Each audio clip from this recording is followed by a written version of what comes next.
This was some kind of a device for dropping something, perhaps change or offerings of some sort into this hospital. I can't read the language, so I don't know what it says. And this is Piazza Santissima Annunziata. This is a church that we just passed. It was designed by Bruneleschi. The two buildings match. This is the church that we've just seen on the left, and on the right was the Spedale degli Innocenti, which was a hospital for foundlings. If I remember, there's supposed to be a false door that was a revolving door that unwanted children could be left at. I'll see if I can find that. I visited this on one of my early days here, just wandering, and noticed the two fountains here, so they entranced me then. That video clip should be either before or after this one, as well as this statue of Fernando. These medallions on the spandrels, apparently they're called, of the arches, the center portions of the arches, were designed by Della Rovia, and were to represent children in swaddling clothes and some kind of wrapping.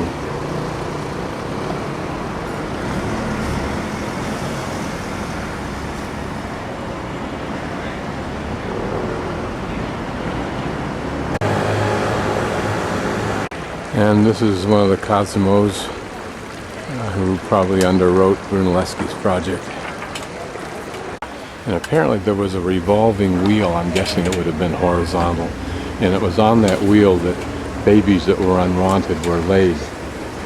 And this practice was abandoned in 1875, but it's interesting to note that there are some cities in the world that are starting to reinstitute such a practice. And I think it might have been right here where such a wheel might have been, but here's a stairway leading up to a false door. And somewhere in my reading, it alluded to a false door as a place where the children were placed. It also made the interesting comment that those whose names end with the name of this church that still live here are probably direct descendants of babies left and raised in this orphanage. That, of course, is a far view of the church.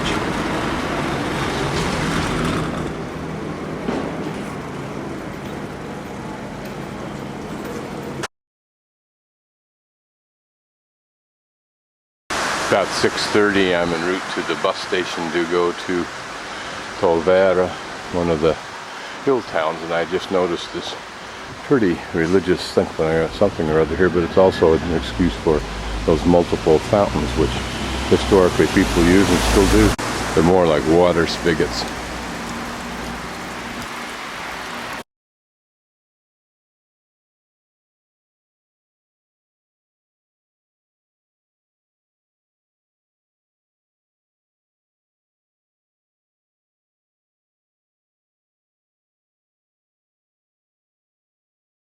I arrived here in Volterra in the shrouded fog that you see, raining like hell and thunder and blasting off, and we're now at the Porta dell'Arco, which is the famous point here, and this is in the wall that was built almost 2,000 years ago. This was part of a 4-mile wall. The old or the new stone, which I haven't got time to figure out what it is, which is which, it was done in the 1300s, and there are the 3 old heads that are heavily worn after 2,000 years. So I've got my ticket back to San Gimignano tomorrow, actually to Coval d'Elsa, and from there I have to buy another ticket to San Gimignano, which hopefully will go relatively smoothly. And now I need to find out where it is I live. So I'm under the arch seeking a respite from the rain. Some of the holes here look like they would have been used to support a gate. And these are the steep hills that you will find, or the steep streets that you'll find here, since this was by design and intent a defensive town. So I go back up here. I don't know what that tower is up there. You can see it in the camera through the fog. Just to start to soak in some of the ambience as the ambience soaks into me. Space is at a premium, so original streets were quite narrow, which gives certainly a quaint, intimate sense to it. Can't quite orientate myself yet, except that I think I'm at the Duomo.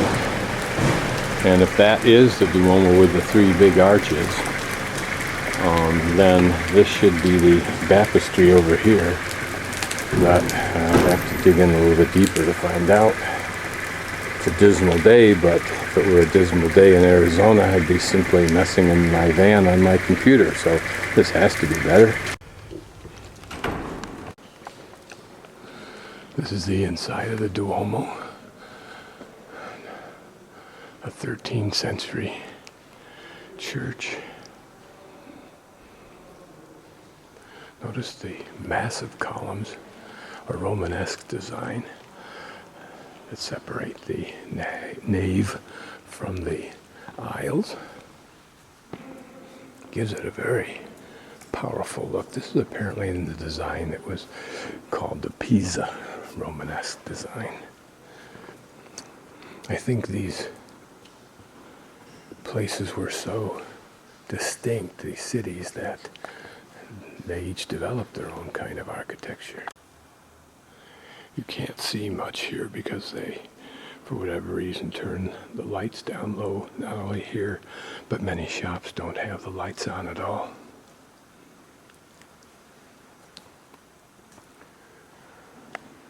These were cold places, certainly in the wintertime. Large dioramas, and the gentleman has just turned the lights on for me so I can see them. You can see how old this is.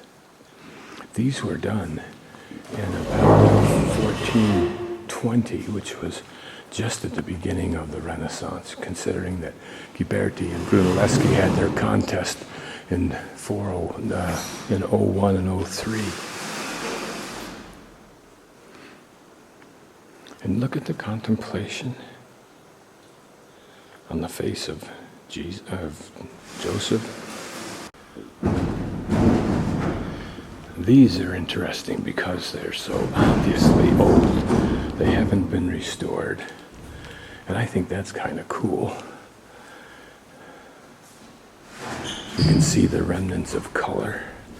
And someday when they restore these, which they perhaps will, or certainly can, these statues will jump to life. But this gives us an idea of how it might have been when it was first done and there was just a need for natural protection, or at least the show of it. Whereas today our museums are so well protected that they wouldn't have these grates in front. This man is preparing this little, I forget what you call them, but a Christmas scene, if you will. Here is a statue with all of its original color, I suspect. A little bit different. It doesn't show Jesus on a cross, but it shows the crown of thorns and his hands tied. This appears to be 16th century, 1500 somewhere. Another little side chapel. This pulpit carved shows all of the apostles except for Judas, who is under the table. You can see him to the left. And there with some kind of lion under the table with him. A little bit difficult to see, but this is Jesus being taken down from the cross. And it's in wood, painted and gilded with gold.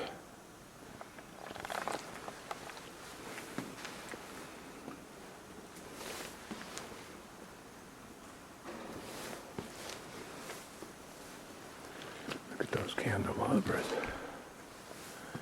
And imagine what a great sound comes from that organ when services are in place.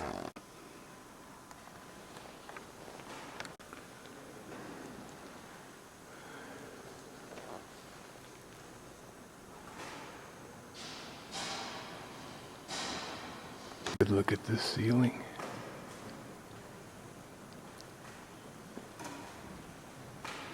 And then the left transept, which would be to the north.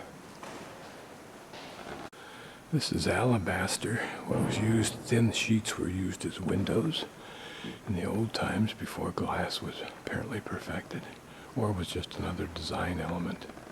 Even on a cloudy day, it's a pretty stained glass window. And this is the rose window above the western main entrance.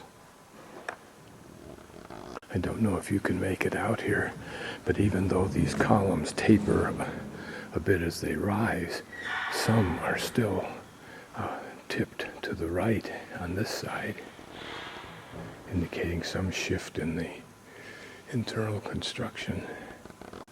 This is a painting of the martyring of Saint Sebastian, who was martyred by having arrows shot through him. But what's curious is these half butt-naked archers who are doing the killing, and what that was supposed to represent.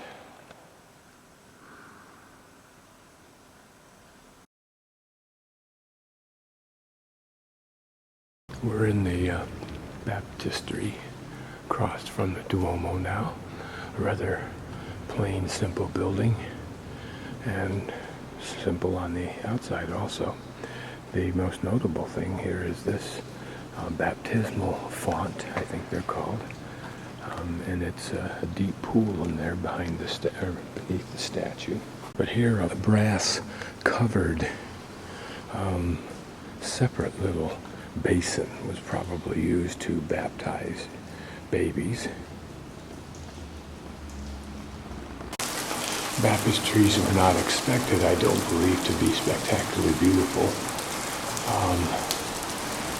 They had a specific function. This one's beauty comes from the alternation of the different stone layers, if you will.